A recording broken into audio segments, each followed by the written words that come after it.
नमस्कार, news watch India देख रहे हैं आप। मैं हूं आपके साथ सुरभि राजपूत। बुलेटिन की शुरुआत करेंगे और बात करेंगे सबसे पहले अहम खबर की। आप नेता और दिल्ली के पूर्व मंत्री सौरभ भारद्वाज के चिराग दिल्ली स्थित आवास पर ईडी लगातार छापेमारी कर रही है। अस्पताल निर्माण घोटाले में ईडी आप नेता सौरभ भारद्वाज के आवास पर 12 अन्य ठिकानों पर छापेमारी की। आम आदमी पार्टी के समर्थक वक्ता ने सौरभ भारद्वाज के खिलाफ ईडी छापे को 2016-17 के मामले से जोड़ते हुए दुर्भावनापूर्ण बताया और कहा कि छापा उस केस पर पड़ा जब सौरभ भारद्वाज मंत्री भी नहीं थे। ये जो ईडी का छापा पड़ा है सौरभ जी के ऊपर, उस केस में पड़ा है जब सौरभ जी मंत्री भी नहीं थे। उस पीरियड में 2016-17 का केस है और 2022-23 में सौरभ जी जो है वो मंत्री बने थे। तो आपको समझना पड़ेगा कि ये जो है द्वेष की भावना से ईडी काम कर रही है। कल हमने मोदी जी की डिग्री पर सवाल उठाया था, उसके बाद आज ये ईडी का रेड हो गया। हम पूछना चाहते हैं, आपने हमारे नेताओं पर इतने सारे केसेस किए, आज तक क्या रिकवरी मिली? चवन्नी की रिकवरी नहीं मिली है। सत्येंद्र जैन जी को सीबीआई ने क्लीन चिट दे दी कि इस केस में हमें कुछ नहीं मिल रहा। उसके बाद जो उनका परिवार प्रताड़ित हुआ, जो उनके बच्चों को बुली किया गया, उसके खिलाफ जिसने कंप्लेंट की थी उस पर क्या कार्रवाई की जाती है? वो तो चुपचाप निकल जाते हैं, पर जो इंसान भुगतता है वो तो अकेला भुगत रहा है, टॉर्चर तो वो अकेला जा रहा है। तो हम तो पूछ रहे हैं आपसे, बहुत सिंपल सी बात है कि जब जिस पीरियड में सौरभ जी मंत्री ही नहीं थे, आप उसका केस कैसे चला सकते हैं? अगर इस लॉजिक से चलो तो कांग्रेस के सारे स्कैम में तो भाजपा के नेताओं को उठा के चले जाना चाहिए था, वहां ईडी की रेड हो जानी चाहिए थी। तो कहीं ना कहीं ये जो कार्रवाई है द्वेष की भावना से की जा रही है। तो ग्रेटर नोएडा दहेज हत्या मामले में कार्रवाई करते हुए पुलिस ने 4 आरोपियों को गिरफ्तार किया था। मृतक निक्की के ससुर, सास, जेठ और पति को 14 दिनों की न्यायिक हिरासत में भेजा गया है। मृतक निक्की के पिता ने सीएम योगी से आरोपियों के घर पर बुलडोजर चलाने की मांग की है। इस घटना के बाद मृतक निक्की की बहन ने मुकदमा भी दर्ज करवाया था। प्रशासन से हम बहुत खुश हैं और प्रशासन ने हमारे लिए बहुत बढ़िया काम करा। इसी तरह से हमें न्याय में कोर्ट मिले। महेश शर्मा आए थे आज, उन्होंने भी हमें आश्वासन दे के गए हैं कि आपको न्याय मिलेगा। पर योगी बाबा से मेरी ये रिक्वेस्ट है, इनके घर पे बुलडोजर चलना चाहिए योगी बाबा का। क्योंकि मेरी बेटी थी, मेरी बेटी चलेगी। अब बेटी तो मिलती नहीं, पर ऐसे दरिंदों को तहस नहस करना चाहिए। उस घर में मेरी बेटी जली है, वो घर भी तहस नहस हो जाना चाहिए। मेरा कहना यह है, इससे मैं ज्यादा कह नहीं पाऊंगा, नहीं सुन पाऊंगा जी। आपने बात कही कि ब्यूटी पार्लर खुला था, उसमें लोग पैसे भी चुरा लिया करते थे उसके। हाँ, चुराते थे वो लोग, उन्हें को तंग करते थे। पार्लर चला रही है तो मुझे खर्चा दे, फोन दिवाया बिटिया ने 20,000 रुपए का। फिर भी जो इंस्टाग्राम के उनकी बात लेकर मुद्दे को बढ़ा रहे थे, इंस्टाग्राम के बगैर दुकान चल जाएगी क्या? आप समझदार हो। अंदर दुकान थी, कोई बोर्ड नहीं लगन दिया इन लोगों ने। फीता कटवा रहे हैं, दुकान खुलवा रहे हैं। 1.5 लाख रुपए मैंने दिया था पार्लर के लिए। तो बेटी तुम अपना काम करो, इन्हें डोलन दो, अपने बच्चे का ध्यान करो। गोली अहमद ये कह रहा है कि किस मियाँ बीवी में झगड़ा नहीं होता है और मैं जो ऐसी बातें कर रहा हूँ। नहीं, मियाँ बीवी में झगड़ा नहीं होता। जब जल गई थी, मौके पर पड़ी थी, तो हॉस्पिटल क्यों नहीं ले गया? जब तेरे मन में पाप है जब ही तो भगा। तो उनकी तरफ से एक वीडियो वायरल की जा रही है जिसमें दिखाया जा रहा है कि जिस टाइम आग लगा है वो बाहर से भाग के दिखाई दे रहा है। अरे भाई साहब, माँ भी भग रही है, बड़ा भाई भी भग रहा है, पोते ने लेकर भग रही है। एक बेटी मेरी दूसरी वाली, अरे उसकी एक बेटी, वो बेटी भी तो उसी से ही बेटे ने छोड़ जाती, एक पोते छोड़ देती, एक पोती ले जाती। खैर, तो जब तो मेरा ये होता कि भाई ये इसका बेटी की ओर को हित है। माँ भी भग रही है। यहाँ से जिस माँ ने वो पैदा करी, वो तो यहाँ से वहां पहुंच गई, 50 किलोमीटर की दूर हॉस्पिटल, वो वहां से 10 किलोमीटर ना पहुंची हॉस्पिटल से। तो मेरी योगी जी से यही रिक्वेस्ट है, ये तो अपने बचाव के लिए कुछ भी कह रहे हैं, कुछ भी। मुझे उससे मतलब थोड़ी, अब तो मीडिया में इस पर सारा बच्चा गवाही दे रहा है, उससे कोई जो माँ के लिए बच्चा गवाही दे रहा, ऐसा कुछ नहीं है। एक बार को हमारा वो झूठ बोल देंगे, बच्चा झूठ नहीं बोल सकता, ना बच्चे का कोई किसी पे प्रोसेसर है। तो वहीं कांग्रेस नेता संदीप दीक्षित ने कहा कि आम आदमी पार्टी नेता सौरभ भारद्वाज के ऊपर जो केस है वो मेरी समझ से करप्शन का है। मनी लॉन्ड्रिंग के बारे में मुझे कुछ नहीं पता है, पर भाजपा का एक तरीका मेरी समझ में आ रहा है। महत्वपूर्ण मामलों में जिनमें एंटी करप्शन के तहत चार्ज होना चाहिए, उन्हें ये ईडी में डाल देते हैं। मुझे शक है कि ईडी का इस्तेमाल वे लोगों को डराने के लिए भी कर रहे हैं। देखिए, ये जो अस्पताल का केस है जिसमें ये केस चला है, मेरे हिसाब से ये करप्शन का केस है। और इसमें ये मनी लॉन्ड्रिंग का क्या है क्या नहीं है मैं नहीं पहलू जानता हूँ, लेकिन मैं भारतीय जनता पार्टी का एक तरीका देख रहा हूँ कि महत्वपूर्ण केसों में जिसमें एंटी करप्शन के अंदर चार्ज होना चाहिए, सीबीआई की इन्वेस्टिगेशन करनी चाहिए, वो इसको ईडी में डाल देते हैं। और मुझे शक ये है कि ईडी का इस्तेमाल वो करते हैं सिर्फ डराने धमकाने में। जब उनको ज़रूरत पड़ती है ईडी को विड्रॉ कर लेते हैं, क्योंकि पीएमएलए में ज़्यादातर कुछ मिलता नहीं है, और इस कारण से वो अपनी राजनीतिक इसमें फ़ायदा उठाते हैं। अभी आपने देखा होगा आम आदमी पार्टी पर भी प्रभाव डाला, इंडिया अलायंस से वो टूट गए, जगह जगह इंडिया अलायंस के खिलाफ अपने कैंडिडेट खड़े कर रहे हैं। तो हो सकता है ये कोई करप्शन को हटाने वाली बात ना हो, ये इनके और आम आदमी के बीच में किस तरीके से आम आदमी पर और एक प्रभाव डाला जा सकता है या प्रेशर डाला हो सकता है उसका काम हो। देखिए, ये कोई आर्ग्यूमेंट नहीं होता है, क्योंकि बात ये है कि अगर आप जेल में हैं और लोगों को शक है तो उनसे ये उम्मीद की गई थी कि नैतिकता के आधार पर वो इस्तीफा दें। हम में से कोई 130वें संशोधन का सपोर्ट नहीं कर रहा है, वो गलत है, वो ड्रैकोनियन है, उसको बिल्कुल नहीं होना चाहिए। लेकिन ये आर्गुमेंट दे देनी कि कौन है कौन नहीं है, ये नहीं होता। आप अपनी नैतिकता को देखिए, आप राजनेता हैं, लोग आपकी तरफ देखते हैं। अगर आप में, और आप तो वो खासकर अरविंद केजरीवाल तो वो जो नैतिकता के आधार पर डींगे मारते थे, आप जितने अनैतिक निकले और जितने गर्म काम निकले उस पर सवाल उठता है। सरकार के इस बिल के हम विरोध में हैं, लेकिन इस बिल की आड़ में आप अपने आप को निर्दोष नहीं साबित कर सकते। तो वहीं दिल्ली में लगातार हो रही बारिश के कारण यमुना नदी का जलस्तर खतरे के निशान के करीब है। यमुना नदी में बढ़ता जलस्तर एक बार फिर चिंता का कारण बन गया है। दिल्ली और आसपास के राज्यों में हुई भारी बारिश के अलावा हिमाचल और उत्तराखंड के बांधों से छोड़े गए पानी की वजह से भी यमुना के जलस्तर में बढ़ोतरी देखने को मिल रही है। ये पुराने वीडियो यमुना के पुल का है, जहां यमुना नदी खतरे के निशान से ऊपर बह रही है।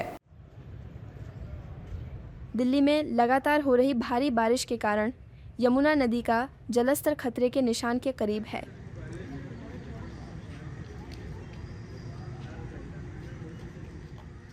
यमुना नदी में बढ़ता जलस्तर एक बार फिर चिंता का कारण बन गया है। दिल्ली और आसपास के राज्यों में हुई भारी बारिश के अलावा हिमाचल और उत्तराखंड के बांधों से छोड़े गए पानी की वजह से भी यमुना के जलस्तर में बढ़ोतरी देखने को मिल रही है। ये वीडियो पुराने यमुना पुल से है, जहां यमुना नदी खतरे के निशान से ऊपर बह रही है। चलिए, बात होगी अब यूपी के प्रयागराज की, जहां लगातार हो रही बारिश से जनजीवन अस्त व्यस्त हो गया है। ऐसे में प्रयागराज में गंगा यमुना नदी का जलस्तर लगातार बढ़ रहा है। जलस्तर बढ़ने के कारण सभी घाट जलमग्न हो गए हैं और ऐसे में यहां गंगा यमुना के किनारे रहने वाले लोगों को बाढ़ का डर भी सताने लगा है। फिलहाल प्रशासन ने लोगों को अलर्ट कर दिया है। उत्तर प्रदेश में लगातार हो रही भारी बारिश से जनजीवन अस्त व्यस्त हो गया है। ऐसे में प्रयागराज में गंगा यमुना नदी का जलस्तर बढ़ गया है। जलस्तर बढ़ने के कारण सभी घाट जलमग्न हो गए हैं। ऐसे में यहाँ गंगा यमुना के किनारे रहने वाले लोगों को बाढ़ का डर सताने लगा है। फिलहाल प्रशासन ने लोगों को अलर्ट किया है। असल में ये चौथे साल फिर जल बढ़ रहा है, ये चौथी बार हो गया है। अब लोगों के घर में जाएगा तो लोगों को समस्या होगी, और ये एक बैग पानी बढ़ने लगा और इसको बढ़ने की संभावना अभी लग रही है। इसलिए यहाँ पर जो अगल बगल गड्ढे थे ये सब भरते जा रहे हैं। इसका मतलब जल बढ़ रहा है। इस तरह से लगातार जलस्तर बढ़ रहा है और कितनी तेजी से ये बढ़ रहा है? ये तो करीब करीब हमारा लगता है कि ये एक आध घंटे में ये जो है 4 से 10 सेंटीमीटर के हिसाब से बढ़ रहा है। खतरा भी है, खतरा भी हो सकता है इससे। तो देश भर में गणेश चतुर्थी की रौनक है। इस बीच उत्तर प्रदेश के प्रसिद्ध गणेश चौथ मेले की संभल के चंदौसी में शुरुआत हो गई। सभी धर्म के धर्म गुरुओं ने रिबन काटकर इसकी शुरुआत की। सीओ से एएसपी बने अनुज चौधरी ने कंधे पर गणपति को लाकर मेले में स्थापित किया। साथ ही भक्ति भाव से गणपति की पूजा अर्चना भी की। एएसपी अनुज चौधरी ने एसडीएम के साथ मिलकर मेला प्रशासनिक कार्यालय का भी उद्घाटन किया। आपको बता दें कि रंगारंग कार्यक्रमों के साथ 1 महीने के लिए ये मेला लगा है, जिसमें देश के साथ विदेश से भी लोग पहुंचते हैं। ऐसे में पुलिस ने सुरक्षा के पुख्ता बंदोबस्त कर रखे हैं। देश भर में गणेश चतुर्थी की रौनक है। इस बीच उत्तर भारत के प्रसिद्ध गणेश चौथ मेले की संभल के चंदौसी में शुरुआत हो गई है। सभी धर्म के धर्मगुरुओं ने रिबन काटकर इसकी शुरुआत की है। सीओ से एएसपी बने अनुज चौधरी ने अपने कंधे पर गणपति को लाकर मेले में स्थापित किया।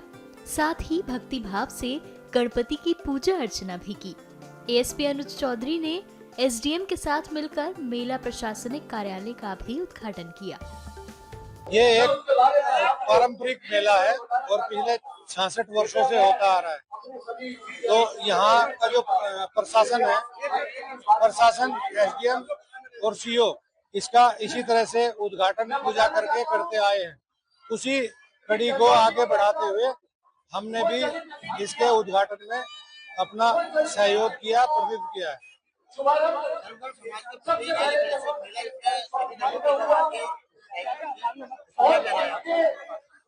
समझाने में क्या सवाल सुनना सुन नहीं पाया।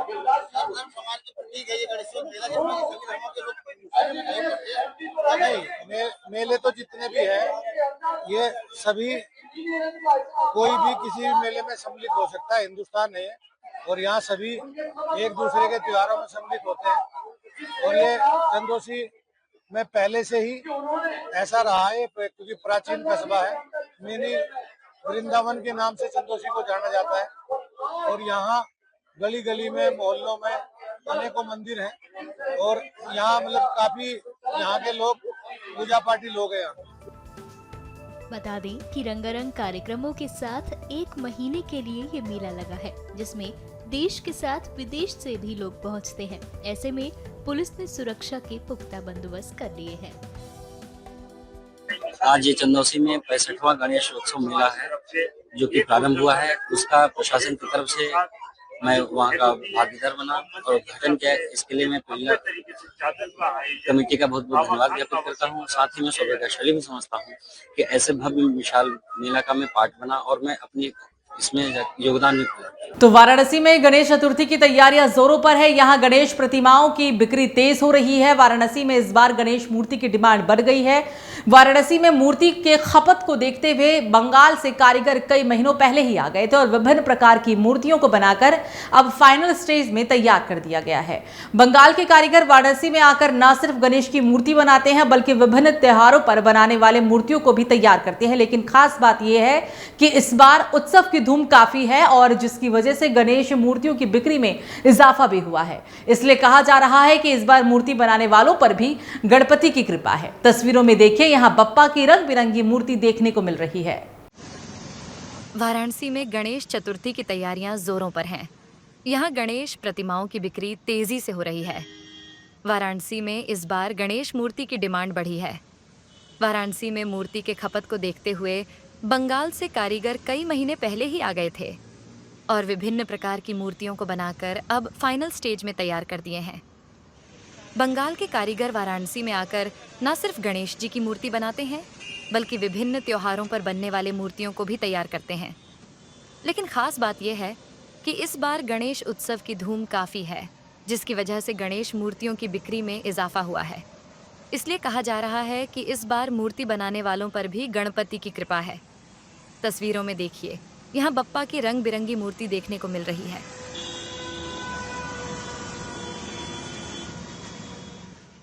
मूर्ति ऐसे हम बना रहे हैं यहाँ पे बनारस में बना रहे हैं। 5-6 साल से मूर्ति बना रहे हैं। यहाँ पे अच्छा खासा सेलिंग है और डिमांड भी बहुत अच्छा है। और इस बार जो देखते हैं भीड़ को पता चलता है कि इस बार कुछ ज़्यादा ही डिमांड है और ज़्यादातर लाल बाग मूर्ति का डिमांड है। यहाँ पे सब जो भी कस्टमर आता है लाल बाग में मूर्ति में खोजते हैं।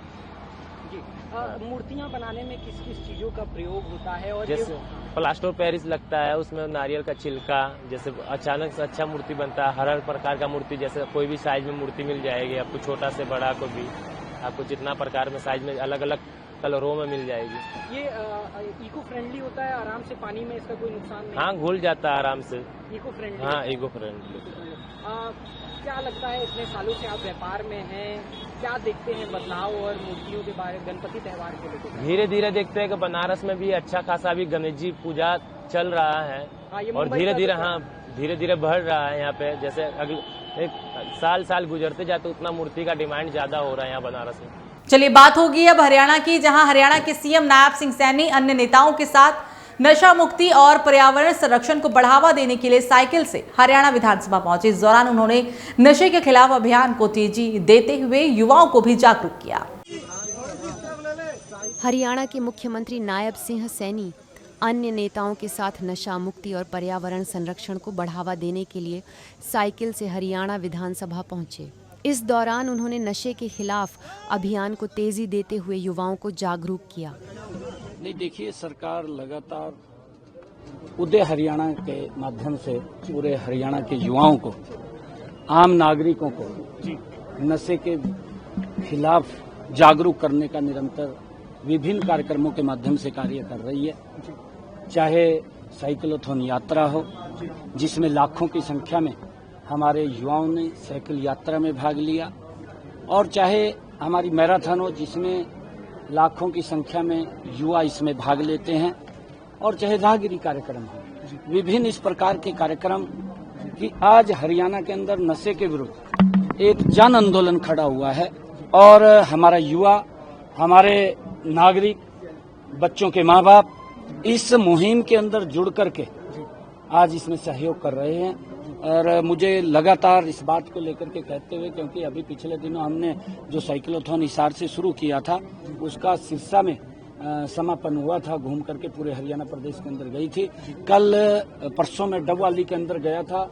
हजारों की संख्या में युवा इस नशे के विरुद्ध मैराथन के अंदर उन्होंने हिस्सा लिया, और उसमें 5 किलोमीटर की मैराथन, 10 किलोमीटर की मैराथन और 20 किलोमीटर की मैराथन, हर युवा और हमारे जो वरिष्ठ नागरिक हैं उन सब ने इसके अंदर हिस्सा लिया है। महिलाओं ने हिस्सा लिया है।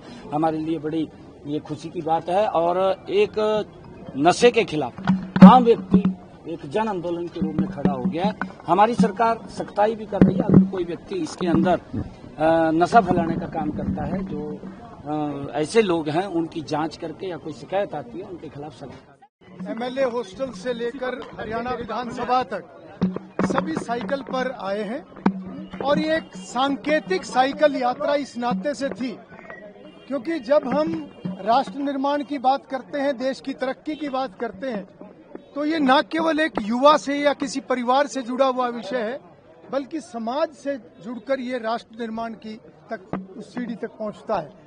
और ये सही है कि कोई भी व्यक्ति, कोई भी परिवार न केवल परिश्रम, बल्कि अगर वो युवा खास तौर पर अगर नशे से दूर रहेगा तो निश्चित रूप से वो युवा भी तरक्की करेगा, परिवार भी तरक्की करेगा, और पूरा समाज के अंदर जब ये वातावरण होगा, सभी अपने स्वास्थ्य के प्रति सचेत होंगे, नशे से दूर रहेंगे, तो निश्चित रूप से राष्ट्र निर्माण की दिशा में एक बहुत महत्वपूर्ण ये कदम होता है। तो वहीं बिहार में कांग्रेस सांसद राहुल गांधी और आरजेडी नेता तेजस्वी यादव की वोटर अधिकार यात्रा आज अपने 10वें दिन में प्रवेश कर चुकी है। आज उनकी यात्रा बिहार के सुपौल से शुरू हुई, और इस यात्रा में कांग्रेस महासचिव प्रियंका गांधी वाड्रा, तेलंगाना के मुख्यमंत्री रेवंत रेड्डी भी शामिल हुए।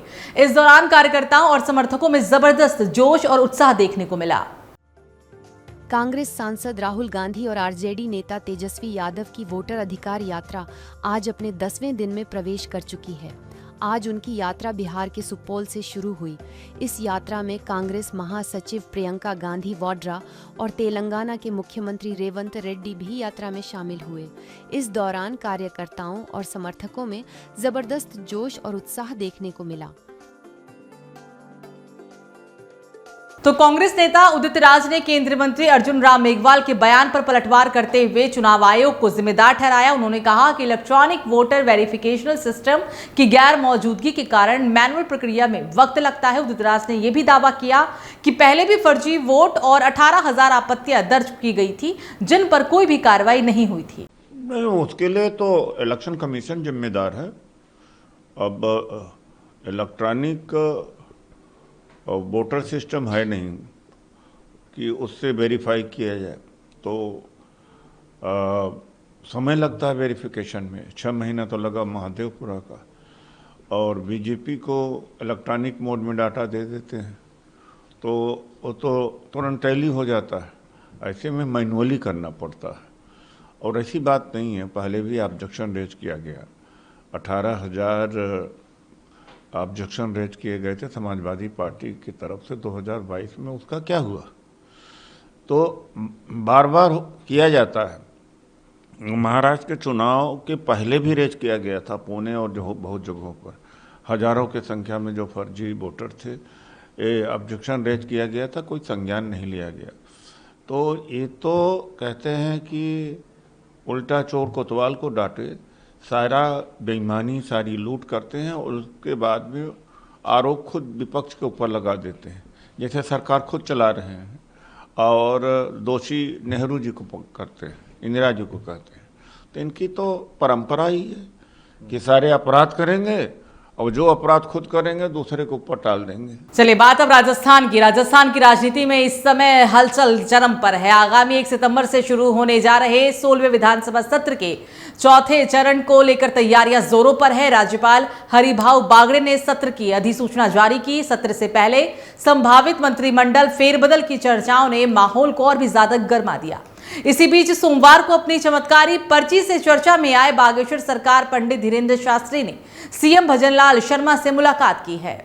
चलिए अब बात होगी एमपी के ग्वालियर की, जहां ग्वालियर के रंगियाना मोहल्ले में पुराना मकान गिरने की खबर सामने आई है। इस हादसे में एक की मौत हो चुकी है, वहीं 2 लोग घायल हैं जिनका इलाज अभी भी जारी है। नगर निगम के नोटिस के बाद पुराने हो चुके इस घर को ध्वस्त किया जा रहा था। ये नगर निगम जो डेंजरस बिल्डिंग्स को नोटिस देता है उसमें से एक घर था, इनको नोटिस दिया गया था। तो उस नोटिस के फलस्वरूप वो स्वयं ही अपने मजदूरों को बुला करके अपने उसको घर को डिसमेंटल करने का काम कर रहे थे।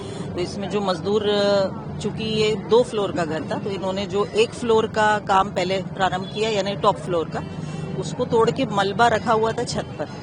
और लास्ट 2 डेज से उसी के वेट से ये जो नीचे वाला स्ट्रक्चर है वो कमजोर हो गया। और जो मजदूर अभी आज नीचे काम कर रहा था, गणेश प्रजापति नाम है उनका, तो उसकी दबने की वजह से मृत्यु हो गई है।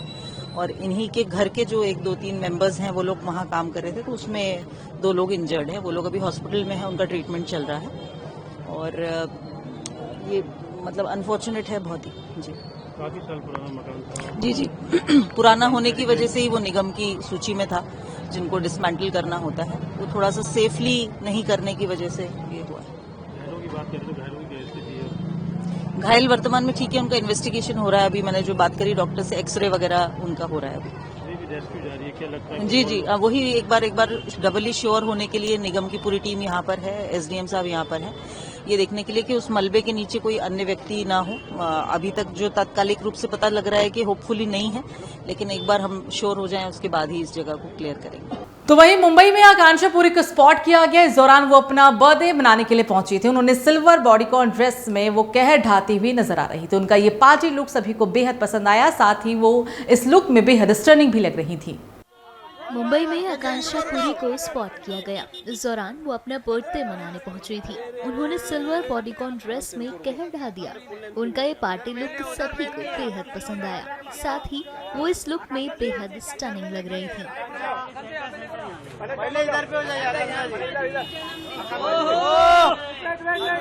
इधर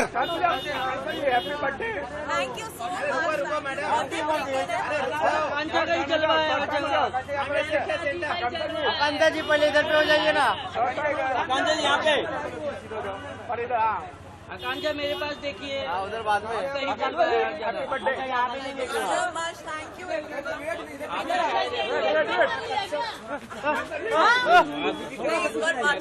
बस मैडम थोड़ा पीछे जाइए, तुम लोग आगे मत जाओ। क्या कर रहे हैं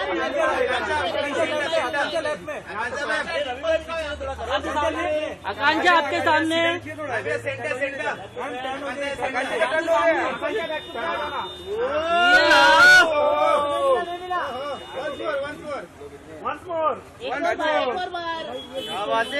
fitness girl. Okay, thank you, happy birthday. तो बुलेटिन में फिलहाल मेरे साथ इतना ही। आप देखते रहिए न्यूज़ वॉच इंडिया। नमस्कार।